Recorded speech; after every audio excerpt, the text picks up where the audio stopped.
It's country music. It's breakup songs and beer and dogs. It's our lives. Yep. These are the things that happen. Welcome to Bored and Curious. I'm your host, Mary Katz. On today's episode, we have a new country artist, Sydney Mack. Her songs are rising quickly on streaming platforms, and she has over 1 million views on TikTok. Her latest song has certainly caught the attention of fans. Today, we'll talk to Sydney about her songs, her singing career, and we'll get to know her a little better with some fun personal questions. But before we get started, hit that follow or subscribe button to stay updated on new episodes. All right, Sydney, well, welcome to Bored and Curious. I'm so excited to have you today. I've been listening to your music, and girl, medicine. Do you know how many people are going to really just resonate with that? Oh my goodness. I didn't have much of an idea until I posted a clip of it on TikTok, and it just, I kept checking and I would have like 99 plus notifications when I came back. But it's amazing. Like one of my favorite comments was, you said the two magic words, karma and X, and that they were like, I was going to keep scrolling, but as soon as I saw that, so apparently a lot of people wish some karma would hit their ex for sure. I think they do. Yeah. Gosh, especially in today's like world of Tinder and all of that, where you just, between the ghosting and the, you go on one date and then like nothing happens. And it's just like, or when you're in a relationship for, months or years, and then suddenly it's over and not for like a reason that you saw coming. And you're just like, what happened? It's crazy. Yep. All right, but before we dive into go ahead. Go ahead. Sorry. I was just going to say, I feel like that's the worst whenever there's not a reason for the break. Like, it's almost easier if someone does something that you can like kind of hate them for, but like ghosting, it's like, oh, nothing bad happened. It's just, I don't know. I think that's the worst kind of breakup for sure. Yeah. No, I'm with you. But before we dive too far into the songs here, go ahead and tell me about your upbringing and kind of what sparked your love for music.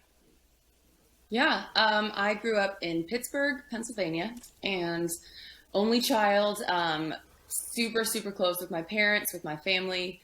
My mom is really the music lover, of the family. My dad loves exclusively Willie's Place on Sirius XM. That's literally all he listens to. But I grew up listening to all different genres. But one of my favorites growing up was listening to the Judds.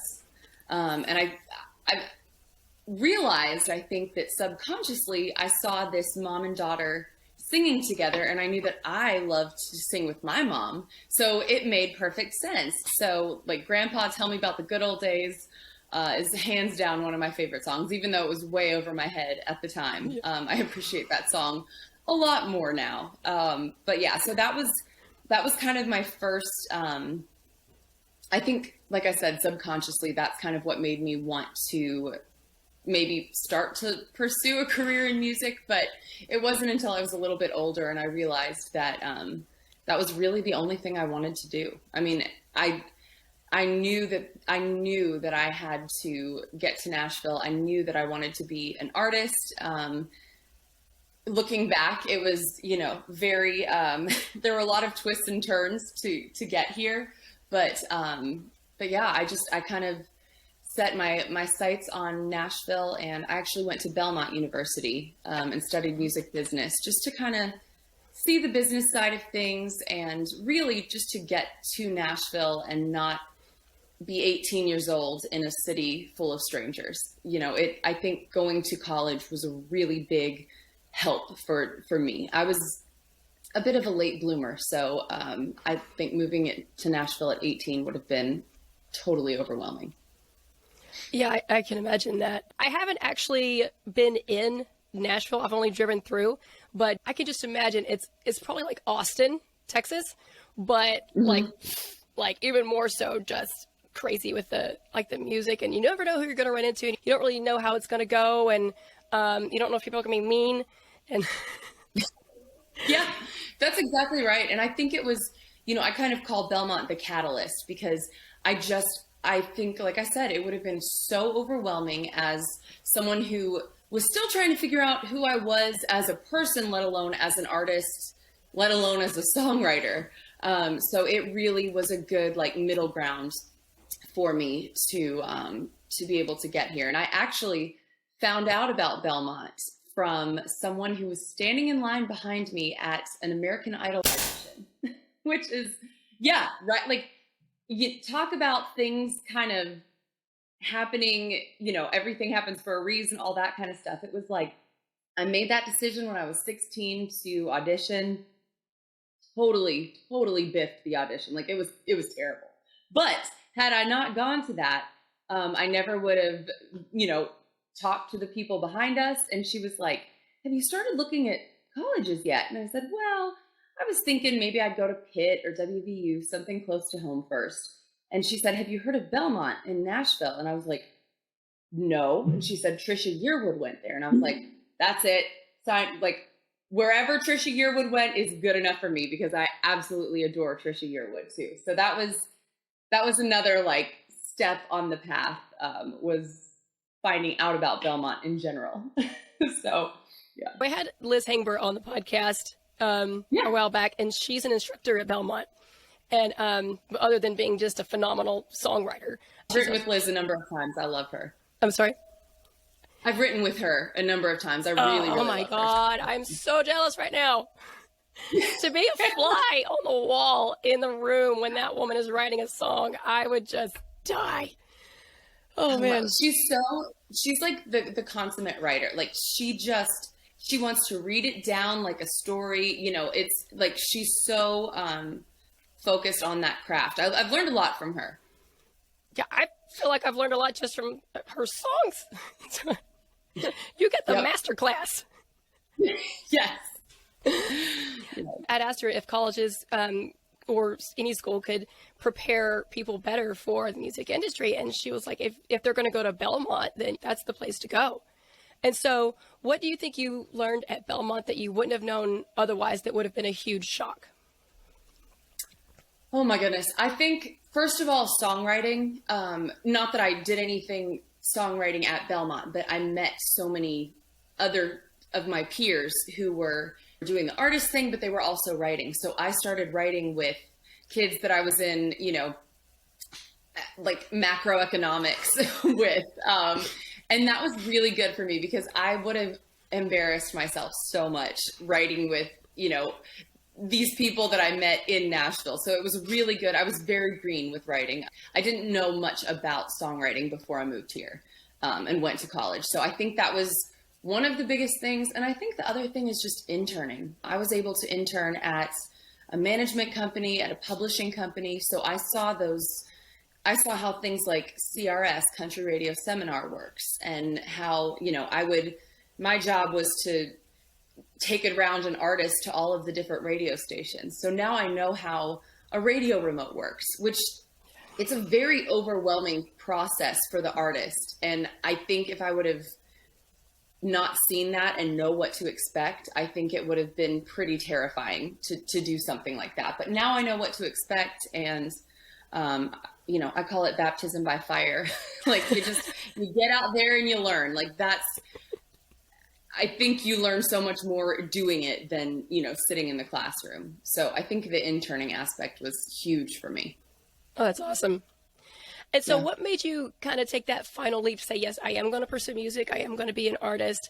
Because there's so many different routes in the music industry that you can get into, like the ones that you just mentioned. So what made you go, this is the thing I'm going to do, and then actually do it? I always joke that they say the definition of crazy is doing the same thing and expecting a different result. But I think really the definition of crazy is moving to a city 9 hours away from home and pursuing a dream and a career that is, you know, the chances of having a huge level of success are so small. But the only explanation for me is it's the only thing I've ever wanted to do. I believed, you know, in myself enough.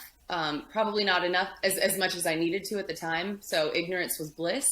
But my parents believed in me, and just never having that what if. I think that's really what it is. Like, I needed to do this for myself. And if it didn't happen, it didn't happen. But I would be damned if I didn't at least try and know that I did everything I possibly could to make it happen. Oh, that's a great answer. I find in doing this podcast that a lot of people, that's kind of their thing, is they just don't want to live with regret. They're like, I will 100% regret it if I don't at least give it a shot. Do you remember the first song that you wrote? Yes. Well, the first like real song I wrote is actually hilarious. I was in 5th grade and my cousin Olivia and I decided we were going to start a band called LYLAS, which was Love You Like a Sis. That was how we signed, the yearbooks. Oh, oh yeah. I'm familiar. Yeah. Or like Hags Have a Good, it was into the acronyms. So we wrote a song, and I mean, I still could, it was on the piano, but that one was ridiculous. But like the real first song that I wrote, is called He's No You. And it was, like I would write poems when I was in high school, but I just, like I said, I never really put it to music. I didn't play the guitar at the time. So that was like, I just didn't think about really where the songs came from, which is crazy to think about that now. But yeah, it was called He's No You. And I wrote it in my college dorm room, learned how to play Angel from Montgomery by Bonnie Raitt. John Prine wrote it. And I learned those chords. And then I just wrote a song using those chords, different melody. But that was the first song I wrote. That's awesome. So is there someone in the industry that you want to work with and you haven't had the opportunity yet, but you're going to make it happen? Put it out there, girl. Manifest it. Oh my goodness. Yeah. I'm all about that. I really would absolutely love to do something with Chris Stapleton. I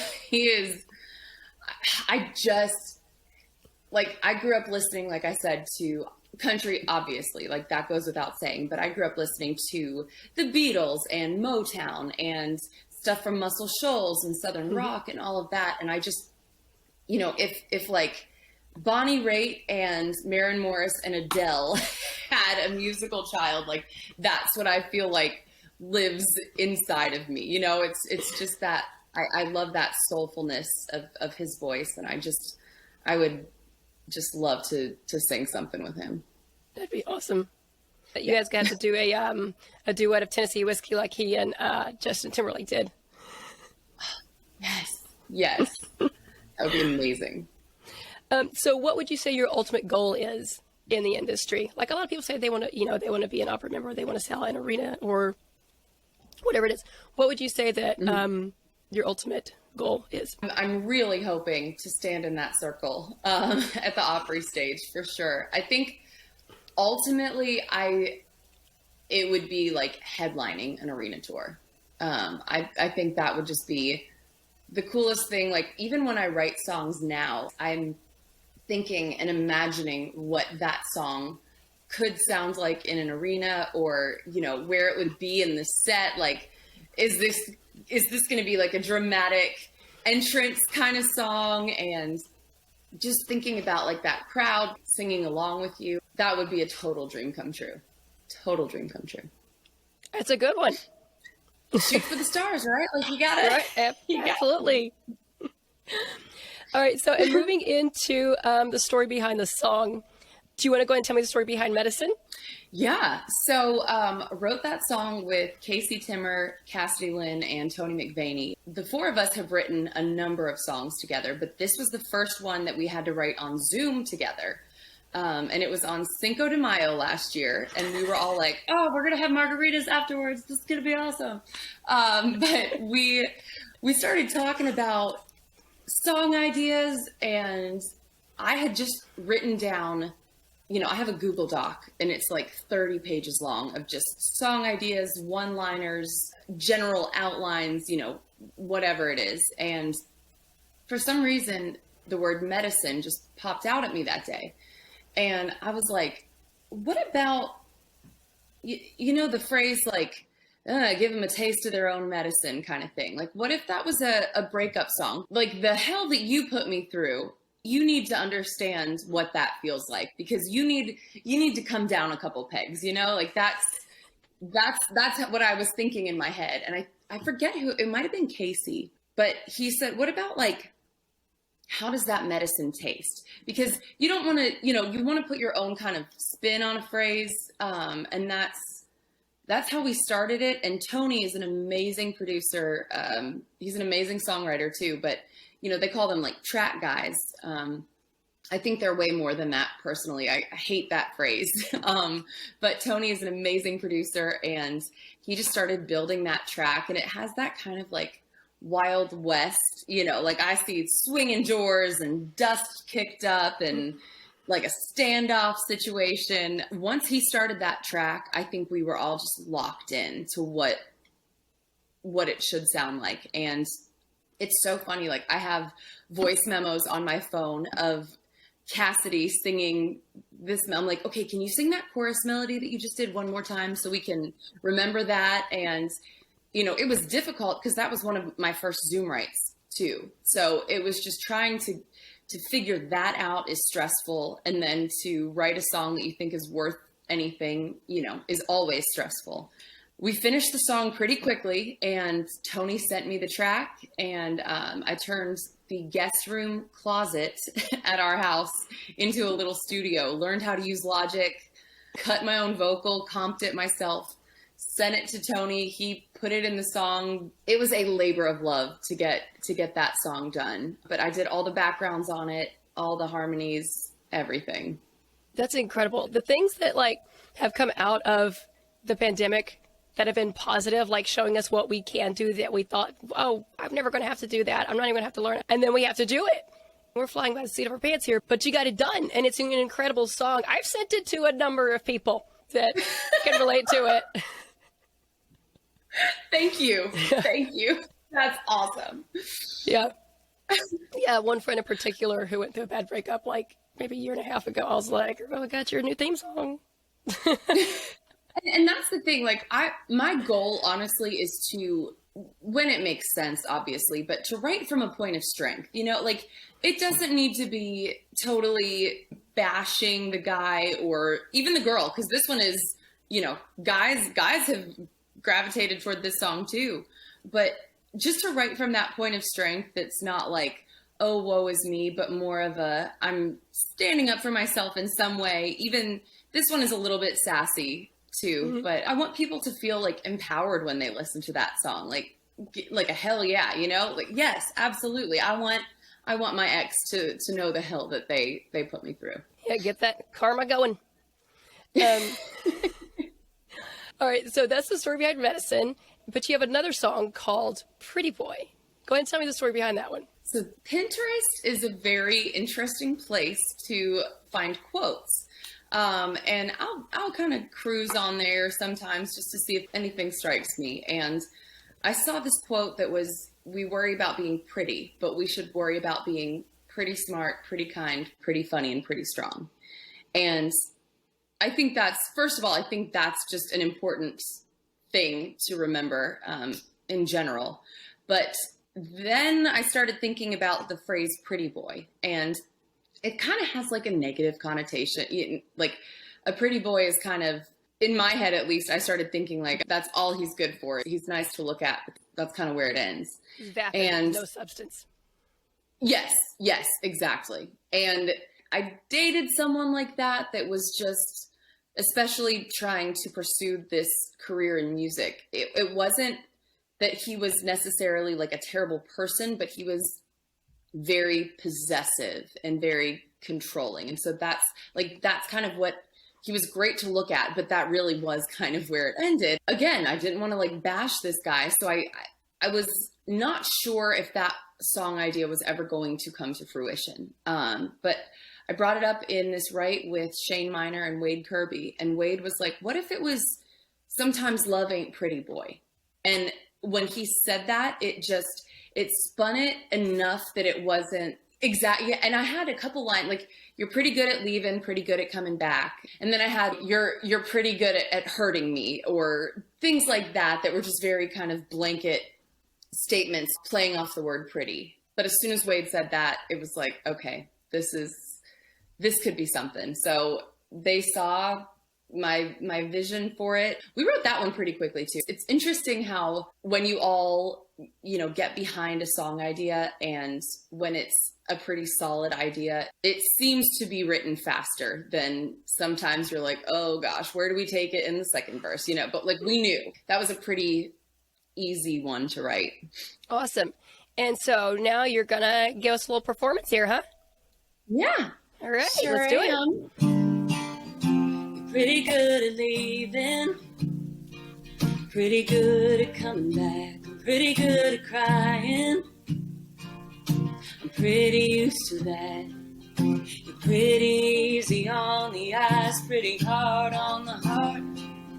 Until you heard me say goodbye, you thought you were pretty smart. Hey pretty boy, you were pretty sure it was gonna work out for you, like my heart didn't have a choice. And you thought you had me wrapped around your finger.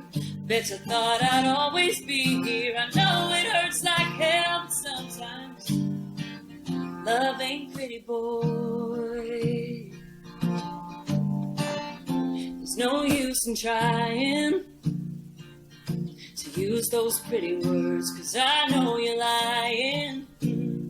Nothing I ain't already heard.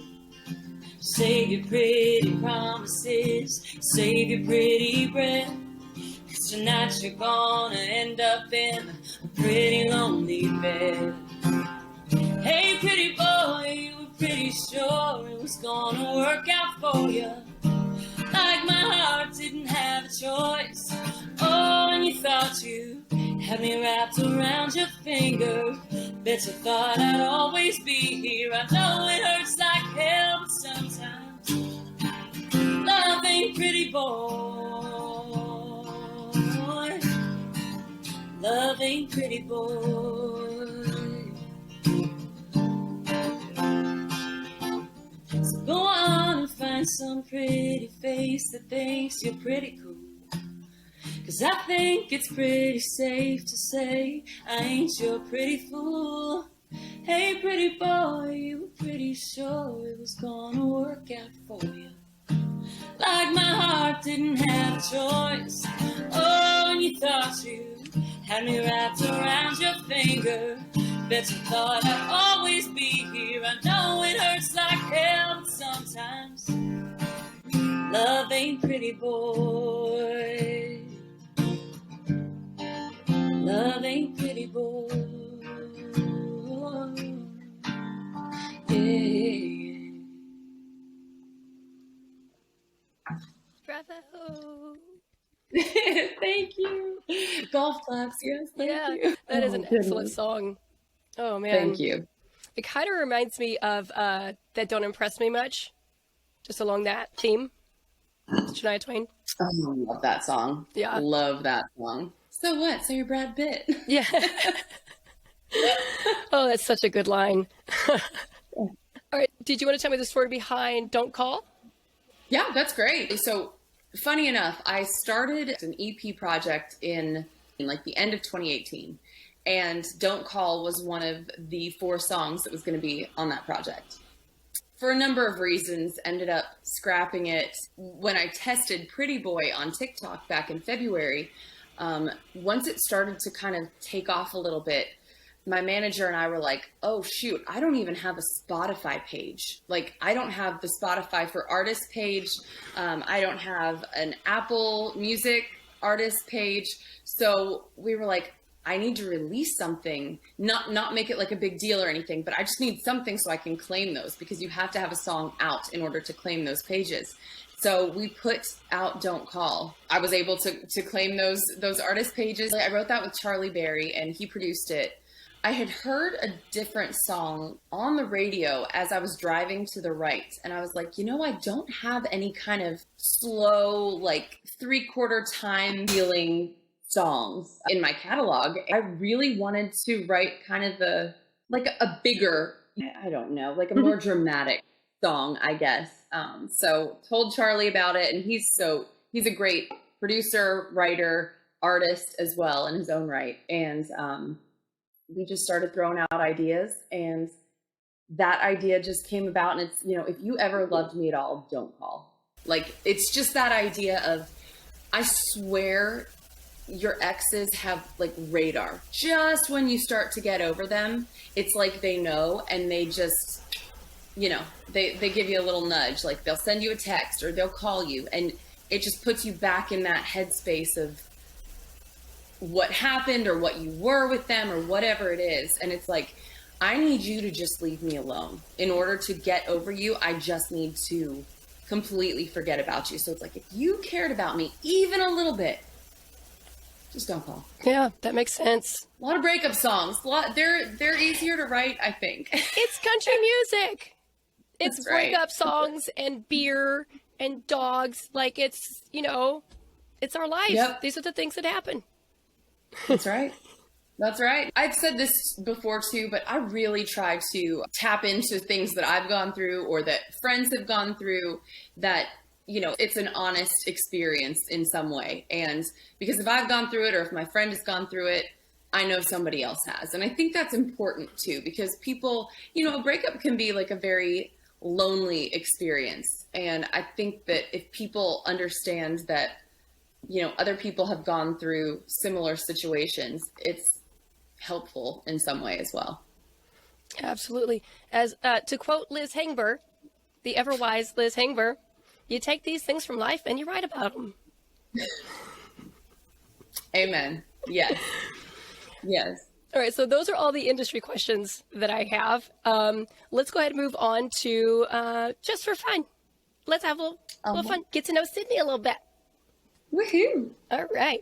If you're watching anything on TV, if you're reading, whatever, what you're watching, what you're reading, just spill it. So, watching on TV, I am so lame. All my friends are like, does anyone have a good new series to watch? Blah, blah, blah. I am first of all, movies, it's rom-coms, like strictly rom-coms. I don't do well with scary movies, gory stuff. I'm like Kevin in Home Alone, watching through my eye or through my fingers. But on TV, this is ridiculous, but we've gone through The Office, like probably 8 times from beginning to end. Guilty pleasures though, Real Housewives. I hate to admit that, but also HGTV. Love a good, fixer-upper hometown episode. Nothing that really takes a lot of brain cells, to be honest with you, because when I'm writing, playing shows, or doing interviews, anything like that, I'm so focused, and I just like to veg out and not have to like follow something super closely on TV if I'm watching TV. My husband is the same way. He's an intellectual property attorney, and so he thinks a lot and writes a lot during the day. And it's just very like intensive work. So at the end of the day, I'm like, oh my God, do you want to watch? I love Arrested Development. I've seen it many times, but it goes so fast, and there's so many like little pieces in that you have to get. And he's like, it moves too fast. He's like, I just need to shut my brain off. Let's got to do something else. So haven't convinced you to watch Arrested Development yet. All right, what's at least one item on your bucket list? Ooh, honestly, it's to travel around Europe. That's something I'm dying to do. And really, with my parents and my husband, ideally would be the situation. I did like the whole ancestry thing, and we learned kind of different regions in different European countries that our ancestors came from. And I would like to go there and spend, I know it's you need some time to do that, but really like Italy is a big bucket list place for me. I think that's the biggest one. Oh, absolutely. I'm with you. It's certainly at the top of my list as well. So this is, I feel like part of me is like, Mary, this is such an awkward question. Why do you ask people this? But I'm so fascinated by the answer. Okay. And when I say this, I think some people think that I mean like, who do you admire? I'm like, no, if you were single and this person was single, you'd be like, okay, we need to date. So who's your celebrity crush? Oh my goodness. So this is probably like a glutton for punishment answer, but John Mayer,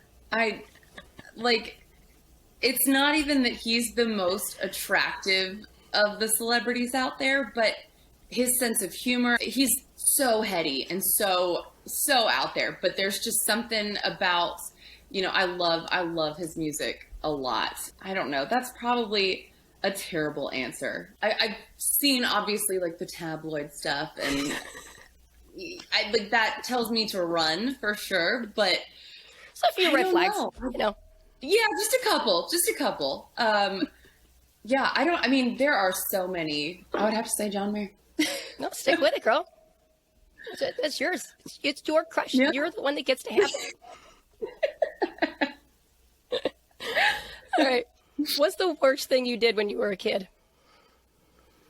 Ooh, the worst thing? I have to say, I was such a rule follower. Like, I don't like confrontation. So don't like confrontation. I don't like people being upset with me. I definitely don't like authority figures being mad at me. I never was sent to the principal's office.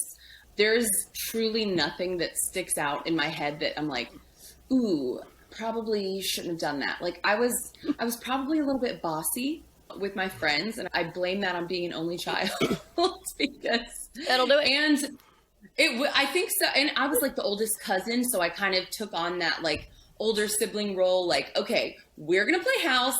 This is how it's gonna go. Like, and I was also very creative too. So that was like I had a vision probably for what house should have looked like.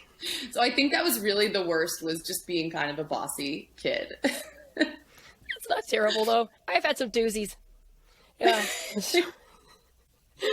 All right. So, what would you say then is the riskiest or most adventurous thing you've ever done? Ooh, maybe not risky, but this is something that I feel like not many people even like get to do. My dad, he was in sales and he would have to go to Canada for work. So every once in a while, my mom and I would go with him, and we would go out to, Western Canada. We did a glacial hike one time. So we hiked on a glacier and had to go up in a helicopter.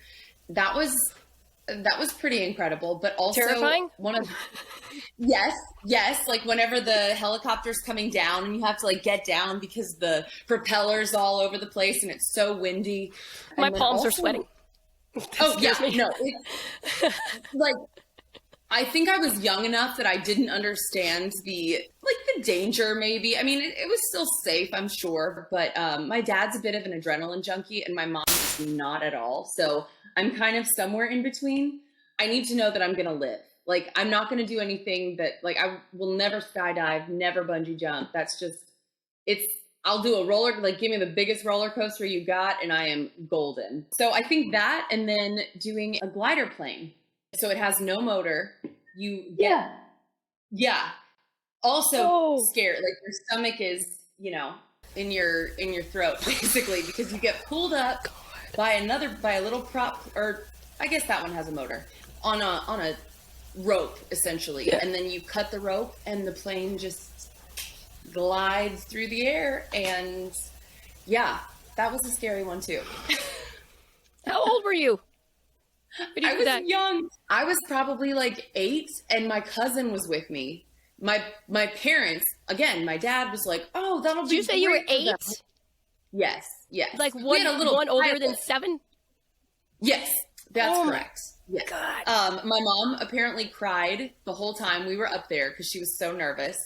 But it was safe. I mean, they knew what they were doing, and obviously like there was a pilot and everything, but it was just my older cousin TJ and I just in this glider plane cruising around. It was so crazy. Oh my God. Yeah. That's terrifying. Oh yeah. I'm sweating. Yeah. It's like your stomach drops too, because it's like, you're at the mercy of the wind and the Mm-hmm. Yes, you are. All right. Yeah. Yeah. All right. Those are all the personal questions I have. My last segment here is called Could You Not?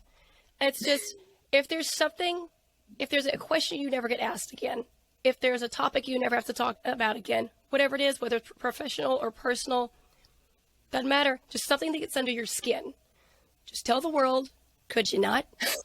Ooh, this is a good one. I sweat the small stuff. I can handle, like singing the national anthem on a televised baseball game. Totally fine. You get a little nervous, but don't think about it much. But traffic, like if someone rides my tail and then I move over and they don't pass me, but they ride alongside of me. That is a kid you not. I don't know why that bothers me so much. If my blood pressure is getting raised, it's probably when I'm driving. Probably because that's kind of stalkerish. Like, why are you on my tail? Like, if you're on my tail, you obviously want to go faster than I'm going, right? So if I move over, then presumably you would keep going faster. Why are you hanging out beside me? Yeah. No, that's really like my husband is always, he's like, I'll drive. He does not like me driving because I'm like, what are you doing? What? Like that. Yeah. I think that's my biggest, could you not, is just like, that's when we need flying cars or, maybe I need to just start taking a train or something. Got to get Elon Musk on the flying cars. Yes. It's like, put the space thing on hold for a minute. Let's solve some stuff down here. Yep. All right, well, those are all the questions I have. The floor is yours. If there's anything you wanted to talk about, any upcoming releases, tours, any of that, what you got?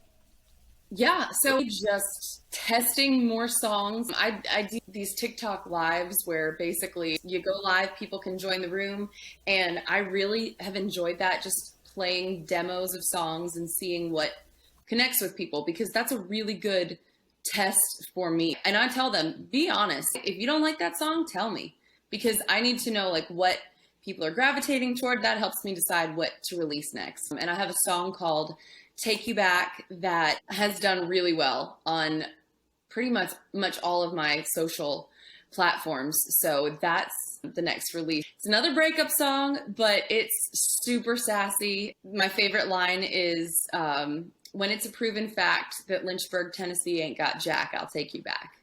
So it's basically like when pigs fly, when money grows on trees, when you can ice skate in hell, like that's when I'll take you back. So I'm really excited about that one. I think that a lot of people have, like, that one has resonated with them just because it's like a lighthearted breakup song. So that's the next release. On your TikTok lives, do you have specific days or times that you do that, that you want to tell people about? Or do you just kind of say, going live in an hour?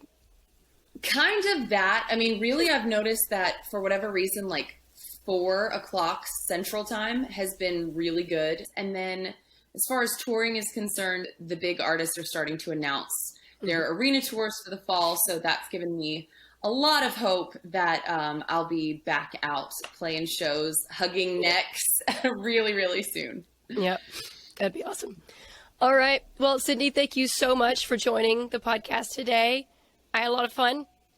Thank you so much for having me. This has been, if we're going to do glass half full, like I always try to find the silver lining. And I think that with the quarantine situation and the lockdown and all of that, it's been getting to meet people, like it would have been just out of our comfort zone probably to do something like this. But, we can be in two different places and get to create together. So I loved it. Thank you for having me.